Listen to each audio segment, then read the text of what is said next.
মই এতিয়া কি কৰিম ইকো বেংকটো মই ৰিমুভ কৰি দিম ইয়াতে আইকন যেটো অপশন পাইছে ইয়াতে চাইছে আইকন ইয়াতে আইকন হোৱাৰ পিছত ইয়াতে চেক একাউন্ট ব্যালেন্স ইয়াতে বেংক ব্যালেন্স আপনি চেক কৰিব পাৰে ইয়াতে মেক প্ৰাইমাৰি কৰিব খোজে সো ইয়াতে মই জাস্ট একটা আপোনাক ফাৰ্স্ট টাকে যে মই ইয়াতে ৰিমুভ কৰি দেখাম সো ইয়াতে আছে ৰিমুভ বেংক মই ইয়াতে ক্লিক কৰিলো ক্লিক কৰাৰ পিছত ইয়াতে ওকে কৰি দিব ওকে কৰি দিয়াৰ লগে লগে আপোনাৰ হেতু কি ইয়াতে চাইছে ইকো বেংকটো ৰিমুভ হৈ গল এতিয়া আপনি এড কেনেকৈ কৰিব এটো মই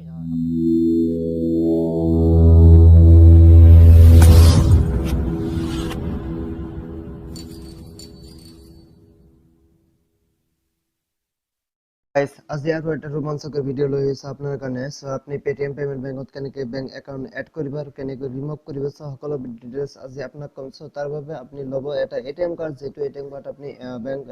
একাউন্ট যেটো এড কৰিব খুজি আছে সো হেতু আপুনি এড কৰিব আৰু কিবা আমাৰ বেছি বেংক একাউন্ট এড হৈ যায় সো হেতু আমি ৰিমুভ কৰিব পাৰো সো তাৰ বাবে আমি পেটিএমত আহিম পেটিএমত অহাৰ পিছত এনেকুৱা ইন্টাৰফেস আপনাৰ ওপেন হব ইয়াতে চাইছে এনেকুৱা এটা ইন্টাৰফেস ওপেন হৈছে হোৱাৰ পিছত ইয়াতে আপোনাৰ বেংকিং সিস্টেম যেটো আছে ইয়াতে চাইছে মই ওপৰত চাম ইয়াতে মই ইয়াতে ভীম ইউপিআই আহিম মানে কোনটো বেংক মোৰ এতিয়ালৈকে এক্টিভ আছে হেতু মই খুজি পাম যে মোৰ কোনোবা যদি মোক পেটিএম পেমেন্ট বেংকত কি কয় পেটিএমত টকা সেন্ড কৰে মানে পেটিএম যেটো বেংক আছে তাতে যদি টকা সেন্ড কৰে সো কোনটো বেংকত টকাটো আহিব সে হেতু আমি সিলেক্ট কৰিব পাৰো এটো আমি ইয়াতে আছে ভীম ইউপিআই ওপৰত চাব ভীম ইউপিআই সো এতিয়া মোৰ কোনটো বেংক এড আছে ইয়াতে চাইছে পেটিএম পেমেন্ট বেংক মোৰ এটো এক্টিভ আছে মানে কোনোবা যদি মোক ইয়াতে টকা সেন্ড কৰে তেনে হলে পেটিএম পেমেন্ট বেংকত টকাটো আহি যাব এতিয়া আমি আহো যে আমি ইয়াতে চাও কেটা মোৰ কেটা বেংক একাউন্ট ইয়াতে সিলেক্ট কৰা আছে ইয়াতে চাইছে স্টেট বেংক আছে পেটিএম পেমেন্ট বেংক আছে ইকো বেংক আছে এতিয়া আমি কি কৰিম যে আমি বেংক বিলাক আমি ৰিমুভ কেনেকৈ কৰিম ৰিমুভ কেনেকৈ কৰিম এড কেনেকৈ কৰিম সো সকলোবোৰ ডিটেইলছ আজি কম ইয়াতে চাইছে মই এতিয়া কি কৰিম ইকো বেংকটো মই ৰিমুভ কৰি দিম ইয়াতে আইকন যেটো অপশন পাইছে ইয়াতে চাইছে আইকন ইয়াতে আইকন হোৱাৰ পিছত ইয়াতে চেক একাউন্ট ব্যালেন্স ইয়াতে বেংক ব্যালেন্স আপনি চেক কৰিব পাৰে ইয়াতে মেক প্ৰাইমাৰি কৰিব খোজে সো ইয়াতে মই জাস্ট একটা আপোনাক ফাৰ্স্ট টাকে যে মই ইয়াতে ৰিমুভ কৰি দেখাম সো ইয়াতে আছে ৰিমুভ বেংক মই ইয়াতে ক্লিক কৰিলো ক্লিক কৰাৰ পিছত ইয়াতে ওকে কৰি দিব ওকে কৰি দিয়াৰ লগে লগে আপোনাৰ হেতু কি ইয়াতে চাইছে ইকো বেংকটো ৰিমুভ হৈ গল এতিয়া আপনি এড কেনেকৈ কৰিব এটো মই আপোনাৰ স্টেট বেংক গোটেবিলাক আপনি ৰিমুভ কৰি দিব পাৰে সো ইয়াতে আপনি কি কৰিম মই এড কৰিম সো এটো তাৰ বাবে আপোনাক এটিএম কাৰ্ডটো লাগিব সো ইয়াতে মোৰ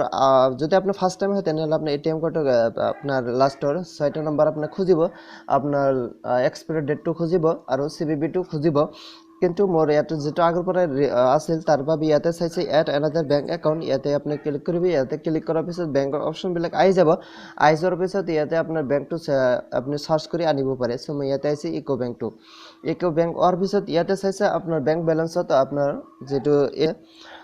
সব মোৰটো আগৰ পৰা আছে হেকাৰণে হনকলে আহি গৈছে যদি আপনি ফাৰ্স্ট টাইম ইউজাৰ হয় ফাৰ্স্ট টাইম আপনি এড কৰিব খোজে তেনে হলে আপোনাৰ ভেৰিফিকেশনৰ সময়তে আপোনাৰ সিমটা ভেৰিফিকেশন হ'ব আপোনাৰ বেংকটো সিলেক্ট কৰি দিব আপনি বেংকটো তাৰপৰা সিলেক্ট কৰি আপোনাৰ এটিএম কাৰ্ডৰ যেটো লাষ্টৰ আপোনাৰ নাম্বাৰটো আছে এটিএম কাৰ্ডৰ লাষ্টৰ 6টা নম্বৰ আপোনাৰ দিব খুজিব আৰু এক্সপায়াৰি ডেটটো আপনি দিব খুজিব তাৰ পিছত আপনি দিব সিভিভি আপোনাৰ যেটো এটিএমৰ ব্যাকগ্ৰাউণ্ডৰ যেটো 3টা নম্বৰ হয় হেতু দিব খুজিব তাৰ পিছত আপনি কি কৰিব যেটো আপোনাৰ বেংক ব্যালেন্স আপোনাৰ সিমৰ ব্যালেন্স যে টকা এটা সিমৰ কাৰণে কাটিব সো হেতু আপোনাৰ সিমত থাকিব লাগিব এতিয়া আমি আহিম যে আমি কোনটো বেংক সিলেক্ট কৰিম মানে কোনোবা যদি মোক ইয়াতে মানে পেটিএমত যদি মোৰ টকা সেন্ড কৰে মানে পেটিএম বেংকত যদি টকা সেন্ড কৰে তেনে হলে কোনটো বেংকে একসেপ্ট কৰিব ইয়াৰ পৰা আপনি সিলেক্ট কৰিব পাৰে ইয়াৰ পৰা আপনি ইয়াতে চাইছে এতিয়ালৈকে ইয়াতে পেটিএম পেমেন্ট বেংকটো মোৰ প্ৰাইমাৰি হৈ আছে মানে কোনোবা যদি মোক টকা সেন্ড কৰে তেতে পেটিএম প্ৰাইমাৰি একাউন্টত আহি টকাটো এড হ'ব এতিয়া আমি কৰিম যে ইকো বেংক মোক এড কৰিব লাগে মানে কোনোবা টকা সেন্ড কৰিলে যাতে মোৰ ইকো বেংকটো এড আহে তাৰ বাবে আমি এগেইন আইকনত ক্লিক কৰিম আইকনত ক্লিক কৰাৰ পিছত ইয়াতে মেক প্ৰাইমাৰি ক্লিক কৰিম ক্লিক কৰাৰ লগে লগে ইয়াতে মোৰ সিলেক্ট হৈ গল আপোনাৰ ইয়াতে চাইছে ইকো বেংকটো